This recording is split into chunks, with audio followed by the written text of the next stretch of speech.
All right, so in this video, I'm just going to very quickly demonstrate the what we call the site-specific search, right? So yeah, well, we know that Google is very useful. Google is a powerful, very powerful search engine. But sometimes you just put the keywords in Google. Google is going to give you all the different web pages, and not always relevant or kind of the most relevant for our project. And given that we focus on Hong Kong when we do the project, when we try to publish letters in the South China Morning Post, usually the newspaper would like to publish letters that are somewhat related or relevant to our city. So we need to perform a more kind of targeted search in order to find the information and documents that we need about the project. And of course, we can then review the documents and decide what other data we need, and we can raise the questions for the government to answer under the Code on Access to Information, which is something we want to talk about a little bit later. So just to do a very quick demonstration, I'm using standard working hours, the topic as a demonstration here. As you can see, I've already got quite a number of documents here, but I just want to demonstrate this site-specific search. So if you put site column and then a domain name, a website, you basically would tell Google that only search um, among the web pages of that particular domain, like smp.com. So all the results you can get from that search would be from that particular website.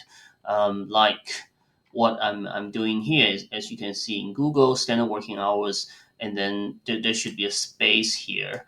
And then site column smp.com, you can see all the results here are basically from SCMP. Okay, so I think that can be very helpful because you can then look at all the news coverage on this topic in South China Morning Post, including even some letters, opinion pieces, editorials, and blah blah blah. All right, so you can walk through different materials and documents, and then you can take notes. You can share the workload and exchange ideas and information with your team members, and get a better idea of about these different topics and issues, and decide what could be the focus of your project.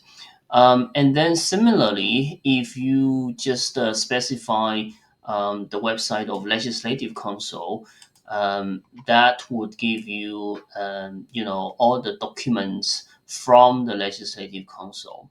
And again, these documents would include the key terms like standard working hours. So you can see that this has been an ongoing concern and topic for the Legislative Council, the lawmakers of Hong Kong.